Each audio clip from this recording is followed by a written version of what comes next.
El amanecer llegaba siempre como un ladrón silencioso, robándole la oscuridad a la noche sin ofrecer a cambio la promesa de un nuevo día.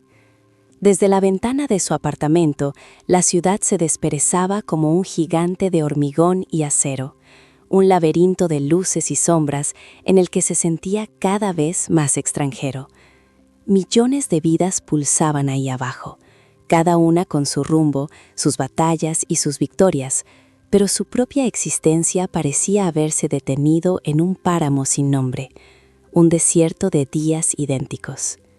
El eco de sus pasos sobre el suelo de madera era el único sonido en la quietud de la mañana. El café, amargo. La ducha, un ritual mecánico.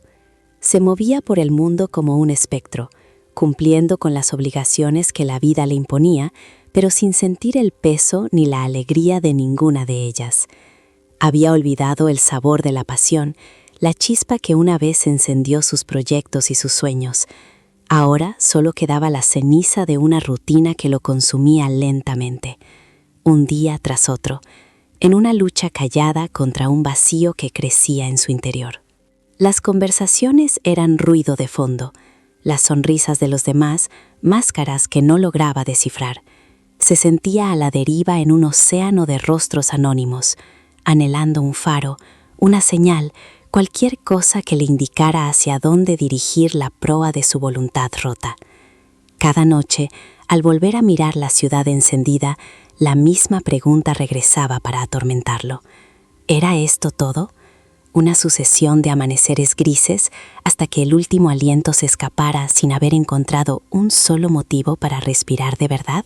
Esa tarde, mientras ordenaba las viejas pertenencias de su abuelo, el polvo de los recuerdos se pegó a sus manos. Entre libros de contabilidad y fotografías en blanco y negro, encontró una pequeña caja de madera, sin adornos, pesada para su tamaño.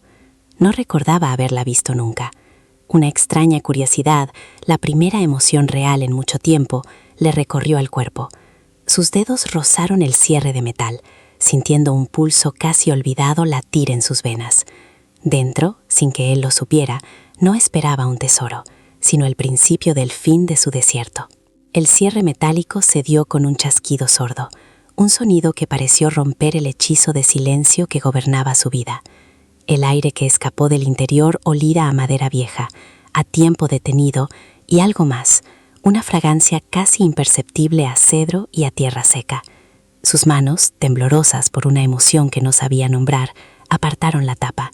Dentro, sobre un lecho de terciopelo descolorido por los años, descansaban 10 pequeñas tablillas de una madera oscura y pulida, lisas al tacto como piedras de río. Cada una tenía un símbolo distinto grabado en su superficie, trazos sencillos y arcanos que no se parecían a ningún alfabeto conocido.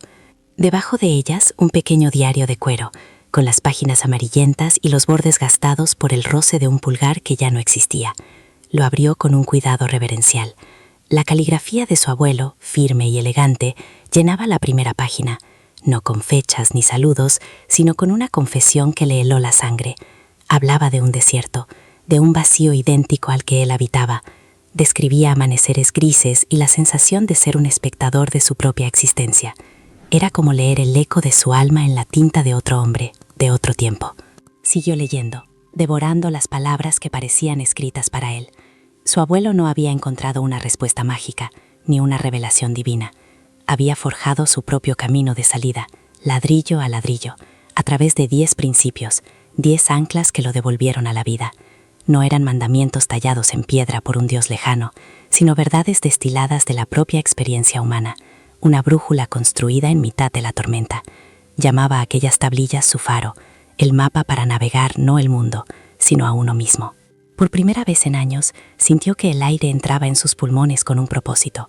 El cinismo que lo había protegido como una armadura comenzó a resquebrajarse, dejando al descubierto una vulnerabilidad que no dolía, sino que vibraba con una extraña esperanza. Apartó el diario y sus dedos se detuvieron sobre la primera tablilla, la que llevaba grabado el símbolo de una raíz que se hundía profundamente en la tierra. La tomó. Pesaba más de lo que aparentaba, no en gramos, sino en significado.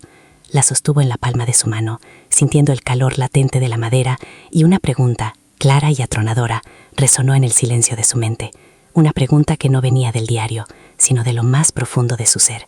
Si el mapa siempre había estado ahí, ¿por qué había esperado tanto para empezar a caminar? La madera de la primera tablilla era una promesa cálida contra la piel fría de su indecisión. La pregunta no necesitaba respuesta, sino acción. Dejó el diario y la caja sobre la mesa, cogió las llaves y salió de aquel piso que se había convertido en su celda y su refugio. No se detuvo a pensar, solo caminó, bajando las escaleras en lugar de usar el ascensor, sintiendo el esfuerzo en sus músculos como un despertar. La calle lo recibió con su estruendo habitual, pero por primera vez en mucho tiempo no era un ruido hostil, sino el pulso de la vida misma. El símbolo de la raíz lo guiaba. No buscó un destino exótico ni una epifanía en la cima de una montaña. Caminó hasta el parque más cercano, un pequeño pulmón verde asfixiado entre edificios. Se sentó en un banco, lejos de la gente, y simplemente observó. Vio cómo la hierba se abría paso entre las grietas del pavimento, cómo las ramas de un viejo roble se estiraban hacia el sol con una paciencia milenaria. Se quitó los zapatos y las medias y hundió los pies en la tierra húmeda. La frialdad del suelo fue un ancla, una conexión eléctrica que pareció recorrerle el cuerpo entero, recordándole que él también formaba parte de ese mundo, que no era un mero espectador tras un cristal. Aquel día no resolvió nada, pero encontró un punto de partida, la tierra bajo sus pies. La segunda tablilla llevaba grabado el dibujo de un puente. El diario de su abuelo hablaba de que ningún hombre es una isla, que la verdadera fuerza no reside en el aislamiento, sino en las conexiones que construimos. El pánico lo asaltó. Había pasado años levantando muros, no tendiendo puentes. Su primer impulso fue volver a la seguridad de su soledad, pero la sensación de la tierra aún perduraba en su piel. Al día siguiente, en la cafetería de siempre, en lugar de coger su café y desaparecer, miró a la mujer que se lo servía cada mañana. Vio el cansancio en sus ojos y, por primera vez, una persona en lugar de una función. Le dio las gracias llamándola por el nombre que leía en su placa y le deseó que tuviera un buen día. La sorpresa en el rostro de ella, seguida de una sonrisa genuina, fue un impacto más fuerte que cualquier discurso de motivación. Fue un puente minúsculo, frágil, pero era el primero. Comenzó a practicarlo como un arte olvidado, una palabra amable a un vecino en el ascensor, una llamada a un viejo amigo con el que no hablaba desde hacía años, no para pedir nada, sino solo para saber cómo estaba. Cada interacción era un riesgo, una exposición a un rechazo que lo aterrorizaba, pero cada pequeña conexión exitosa era un ladrillo más en su camino de vuelta. El mundo empezó a devolverle el eco de su propia humanidad. Las caras anónimas adquirieron nombres, historias, sonrisas. El desierto comenzaba a poblarse de oasis. Los días dejaron de ser una sucesión de amaneceres grises. Los principios de su abuelo no eran una lista de tareas, sino una forma de mirar. Con la tablilla del ojo abierto, aprendió a buscar la belleza en lo cotidiano, el patrón de la lluvia en una ventana, el color del cielo al atardecer, el arte improvisado en los muros de la ciudad. Con la de la balanza, aprendió a ser justo consigo mismo, a perdonarse los días malos y a celebrar las pequeñas victorias sin caer en la autocomplacencia. No era un camino recto. Había días en que el viejo vacío amenazaba con volver, en que los muros parecían más seguros que los puentes. Pero ahora tenía un mapa. Tenía un faro. Una tarde, una llamada de su trabajo rompió la nueva paz que estaba construyendo. Un proyecto importante en el que había participado se había derrumbado, arrastrando consigo meses de esfuerzo y una considerable suma de dinero. Buscaban responsables. Su jefe, con una voz tensa, lo convocó a una reunión a primera hora de la mañana siguiente. El viejo miedo, el impulso de esconderse, de buscar una excusa, de señalar a otro, regresó con la fuerza de un huracán. Esa noche, el sueño le fue esquivo. Se acercó a la caja de madera y sus dedos, casi por instinto, buscaron la siguiente tablilla, una que no había estudiado aún. Al tomarla, sintió su contorno afilado y definido. Representaba una línea recta, perfecta, inquebrantable. El símbolo de la línea recta no era una orden, sino un recordatorio. La integridad no es la ausencia de errores, sino la valentía de enfrentarlos. Entró en la sala de reuniones a la mañana siguiente, no como un reo, sino como un hombre que por fin se pertenecía a sí mismo. El aire estaba cargado de acusaciones no dichas, de miradas que buscaban un culpable. Cuando le tocó hablar, no se defendió. No buscó atenuantes ni señaló los fallos de otros. Con una calma que sorprendió a todos, y sobre todo a sí mismo, expuso los hechos. Reconoció su parte de responsabilidad en la cadena de decisiones que llevaron al fracaso, y aceptó las consecuencias, fueran las que fueran. No hubo orgullo en sus palabras, solo la serena fortaleza de la verdad. Salió de aquel edificio sin saber si al día siguiente tendría un trabajo al que volver, pero por primera vez en su vida no le importó. El resultado ya no definía su valor. Mientras caminaba por la acera, el sol de la mañana le dio en la cara, y sintió que el peso que había cargado durante años, la armadura de cinismo y miedo, se había disuelto en el aire. Había conquistado el único territorio que de verdad importa, el propio corazón. El desierto no había desaparecido del mundo, pero había florecido dentro de él. Los años que siguieron no fueron una ascensión meteórica hacia el éxito convencional, sino una construcción paciente, día a día, de una vida con sentido. Aprendió que el propósito no era un gran tesoro escondido al final del camino, sino la suma de pequeños actos de conexión, de belleza y de integridad.